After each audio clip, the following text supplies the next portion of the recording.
Good morning, student. Today our day is day 9. So you can note down later. And date is 4/1/26. Standard is 12 science. Subject is chemistry as we know. But today topic is same, that's a revision of the previous year question paper of 2024 to 25, in which we are studying about the set number 1.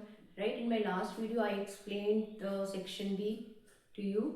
Today I am going to continue from the section C, that is a short answer type question that I have written here. You can note down it as section C. SAT means short answer type question, right? Today I am going to continue from the 22nd question. In my last video I explained up to the question 21st, which is in the section B. Today I am going to continue from the section C and just going to start from the question number 23rd.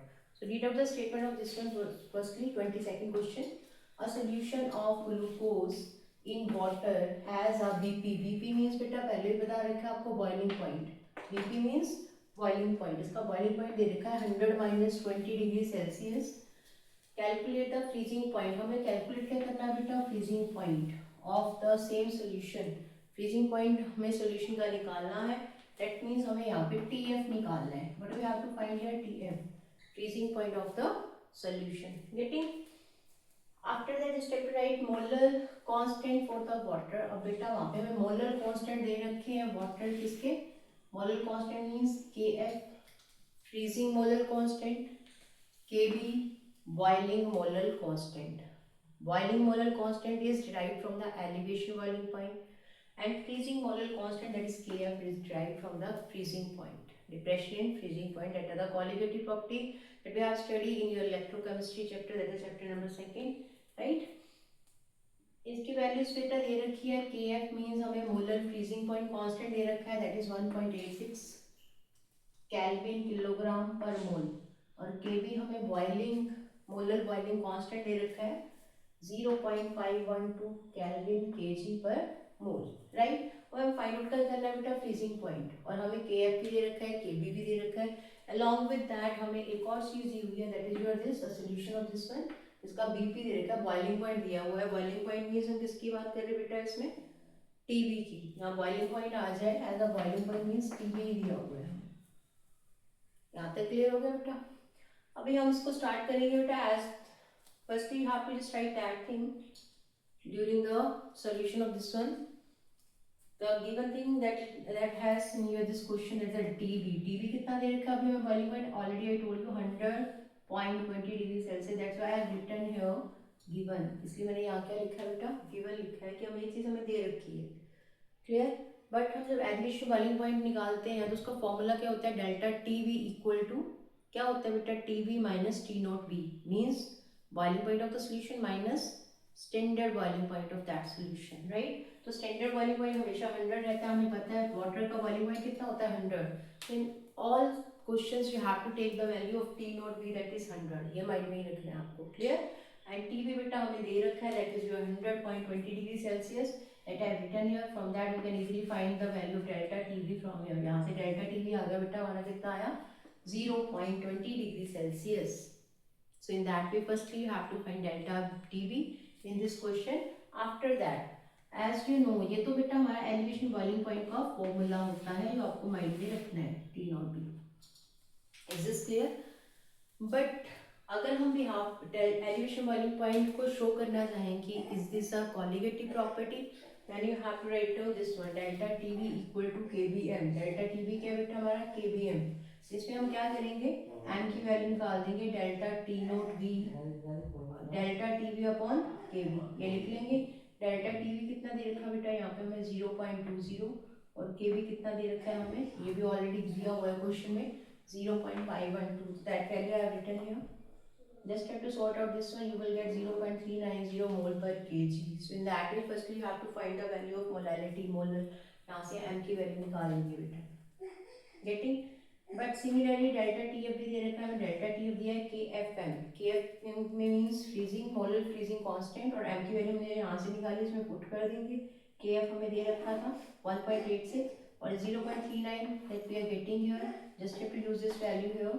After multiplying this one, you will get here 0.725 Kelvin. So delta TF किसके equal आ गया बेटा? 0.725 Kelvin के. Is this clear? अब freezing point of solution हमें निकालना है। हमें पता है बेटा डेल्टा टी एफ का फॉर्मूला देखिए, that is your T not F minus T F, और यहाँ से हमें टी एफ निकालना है। तो डेल्टा टी एफ उधर चला जाएगा, यहाँ आ जाएगा। टी नॉट एफ जो है उसकी वैल्यू इतनी रहती है, माइंड में रखेंगे हमेशा 273.15, that is standard freezing point temperature, right. Minus T F हमें क्या किया बेटा, यहाँ से निकाला अभी हमने, that is 0.725. After sort out this one, you will get the value of this 272.425 Kelvin. If you want to write this value in the Celsius, then you have to just subtract it from the 273 value, then you will get the value of minus 0.725 degrees Celsius. So in that way, you have to solve such kind of the numerical that will become in your exam. Getting? Firstly, given thing क्या है, on the behalf of that जो पूछा हुआ है, just have to use that particular formula for finding that one. Okay, now come on the next question, 23rd question. 23rd question में हम first की बात करें, state the following Kohlrausch's law of independent migration of ions. अब हमें बेटा क्लॉड्स law क्या करना है, एक्सप्लेन करना है इंडिपेंडेंट माइग्रेशन ऑफ आयंस का। इसमें आप क्या देखेंगे क्लॉड्स लॉ में, सबसे पहले क्लॉड्स लॉ होता क्या है यहाँ पे, सबसे पहले बात है क्लॉड्स लॉ में हम मोलर कनेक्टिविटी की बात करते हैं, लिमिटिंग मोलर कनेक्टिविटी की। For that we have to use this symbol lambda naught m, ये क्या रिप्रेजेंट कर रहा है बेटा, लिमिटिंग मोलर कंडक्टिविटी, LMC लिख दिया मैंने शॉर्ट फॉर्म में, लिमिटिंग मोलर कंडक्टिविटी। वो क्या होती है, कहता हमें किसी इलेक्ट्रोलाइट की लिमिटिंग मोलर कंडक्टिविटी अगर शो करनी हो, वो कैसे कर सकते हैं, for finding the limiting molar connectivity of any electrolyte you just have to add, या फिर sum you just have to take the sum of the molar connectivity of the cation and molar connectivity of the anion, right? So just have to write the same definition for that can be shown as the sum of the individual contribution of the anion and cation of the electrolyte. तो आपके electrolyte में जो electrolyte जैसे sodium chloride है वो किससे मिलके बना है, Na पॉजिटिव और Cl नेगेटिव से। Whenever there is need to find the molar connectivity of the sodium chloride, that's a lambda naught m that I have written here, lambda naught m of किसका, sodium chloride. Sodium chloride किसका काम कर रहा है बेटा, या electrolyte का। So that will be equal to किसके इक्वल होगा, सोडियम क्लोराइड किसमें डिसोसिएट होगा, Na पॉजिटिव और Cl नेगेटिव में। Na पॉजिटिव मींस कैटायन है, Cl नेगेटिव मींस एनायन है। गेटिंग? यहाँ पे लिखेंगे lambda naught of Na positive cations, molar connectivity of cation plus molar connectivity of anion, that is a Cl negative. So in that way you just have to define your this chlorus in a easy way. I'm just going to repeat it this one again. Molar conductivity, limiting molar Kohlrausch's law क्या हमें statement देता है, वो बोलता है हमारी जो limiting molar connectivity होती है that is always will be the sum of the molar connectivity of the cation and molar connectivity of the anion. In that way you can define your Claude's law in a easy way. Getting? Now come on the second part of this one, Faraday's first law of electrolysis. अब electrolysis का हमने Faraday's first law वो करना है, define करना है। तो Faraday's first law हमें बोलता क्या है कि जो हमारे पास अमाउंट होता है किसी भी केमिकल रिएक्शन का, उसको अमाउंट को हम रिप्रेजेंट करते हैं W से, हमेशा माइंड में रखना। The amount of any chemical reaction that is going to be, जो किसमें हो रही है हमारी, which is occur at any electrode. हमारा कोई सोल्यूशन है उसमें दो इलेक्ट्रोड एग्जिस्ट करते हैं, कैथोड और एनोड। जब उसमें हमारे पास जब रिएक्शन हमारी होगी तो उसमें कितना अमाउंट ऑफ सोल्यूशन जो है वो डिपॉजिट हो रहा है इलेक्ट्रोड पे ड्यूरिंग द इलेक्ट्रोलिसिस, वो किसके इक्वल होता है, that is directly proportional to the quantity of the charge that is pass by that electrolyte, right. कितना चार्ज की क्वांटिटी पास हुई उस इलेक्ट्रोलाइट में, उसको क्या बोलते हैं हम, फैराडेज फर्स्ट लॉ। सो बेटा अमाउंट है किसका, हमारा केमिकल रिएक्शन को, उसको W से रिप्रेजेंट कर दिया मैंने, बोला डायरेक्टली प्रोपोर्शनल मतलब कितना अमाउंट ऑफ चार्ज उसमें पास आउट हुआ, अमाउंट ऑफ चार्ज को हम Q से रिप्रेजेंट करेंगे। So this expression define your Faraday's first law. Amount of substance is going to be deposited at any electrode, whether that is cathode or whether that is anode, that is directly proportional to the amount of the charge that is going to be passed by the electrolyte. Getting? अब हमें पता बेटा Q further किसके equal होता है, charge किसके equal होता है, that is a equal to the current into time. किसके इक्वल होता है बेटा, current into time. We just have to use that value. W is directly proportional to I into T. But you can see, you know very well, when there will be any proportionality sign, whether that is a directly or whether that is a inversely, then after the removal of that proportionality sign you will get a proportionality constant, right?